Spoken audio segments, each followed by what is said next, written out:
So we have called together the Labor Day Sunday Roundtable. So joining us this morning are Democratic political analyst Marianne Marsh and Republican political analyst Rob Gray. Have you guys enjoyed the summer, by the way, because it's now gone?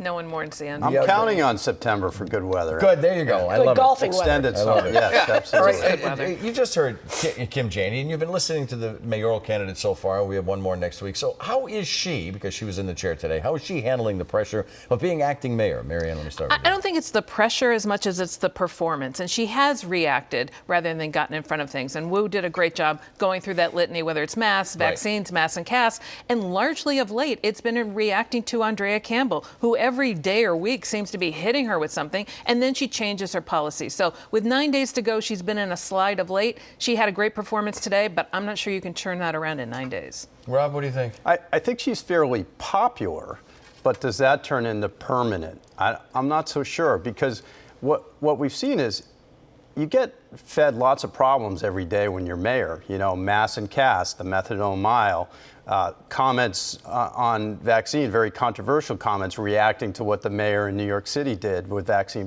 passports. So that's the problem when you inherit the job. You can establish yourself, but you also get fed a lot of hot potatoes. Eviction bans, you heard what she said about that. There's mounting criticism. They're barely a Band-Aid to the housing problem, and legal challenges are quite likely, especially when they are enforced by individual communities. Now, Governor Charlie Baker did not extend the statewide moratorium, but he offered a series of solutions to avoid evictions. Was this enough? Is this enough, Rob?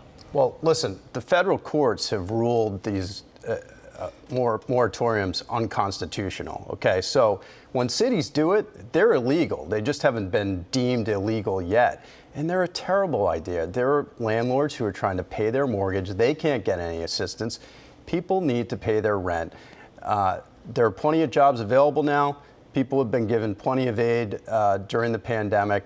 This really doesn't make sense. It's just grandstanding by politicians. But if you set up a fund to help that landlords or the homeowners, is that enough, Marianne? The fund is established. The money is in the bank. The state has it. In fact, 18,000 people in Massachusetts applied for those funds that they got from the federal government. And yet no one's gotten the money to cover not only renters, but cover landlords. The money's all there. It's people can't get through the applications. So once again, whether it's getting interpreters out of Afghanistan or trying to keep people in their homes during a pandemic, there's money to cover both sides of this. Get the money in their hands. But don't make the landlords pay. No, for they it. get money. I No, mean, landlords you're right. qualify. The bureaucracy has screwed this up. Landlords qualify under this program, and in fact, of all those applications, 80% of them weren't incomplete because the application's so daunting. I'm waiting. No, okay, so Moving on. Let's go to the next subject. Is we're getting a better snapshot of what the ballot questions are going to look like, and they will dominate our airways, not this year, but next year. So I want to go through them. And Marianne, right at the beginning, would you like to?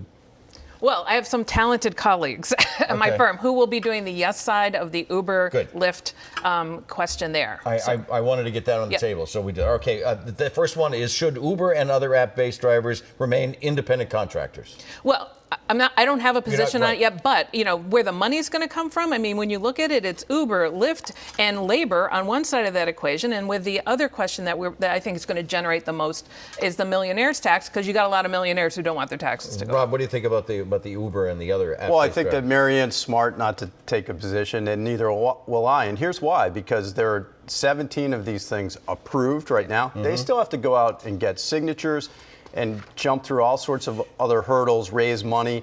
There will probably only be 3 or 4 of these that actually make it to the ballot, but the Uber one is going to be big money spent on that. What about voters having to prove identification? Do you think that'll make it? I doubt it. I think it'll make it, but it's not going to be a big money spender. 4% tax on the super wealthy. What do you think about that one? I mean, it will make the ballot. They will get the signatures just like Uber, and it'll be a ton of money. And just like ballot questions in the past built a new newsroom here, you might get a new weather center because you guys are going to make a ton of money. I think that'll probably make it. I mean, the well-funded ones can go out and organize the signatures. It's very hard to get the signatures you need to get on the ballot. That's why so few make it. Yeah. So moving south, we saw what happened in Texas with this restrictive abortion law. Do you see a major debate, however, in states like New Hampshire, our neighbor, where a hot U.S. Senate race determining the balance of political power is likely, Rob? I don't see this coming up there. And I think Democrats who are jumping up and down and saying this is going to help them in the midterm elections are wrong. The midterm elections are going to be a referendum on Joe Biden. His unfavorability is going way, way up. Latinos, working Latinos especially, have shifted over to the GOP. They're a growing population. So I don't think it looks good for the midterms for Democrats.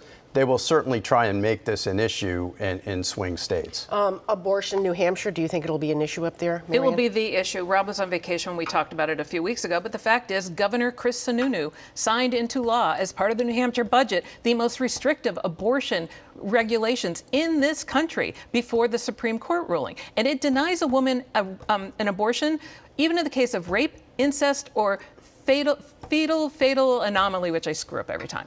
And so that is going to be an issue. And and that goes into effect in January, barring what else the Supreme Court does. So that will be the issue in that race. Especially if he decides to run.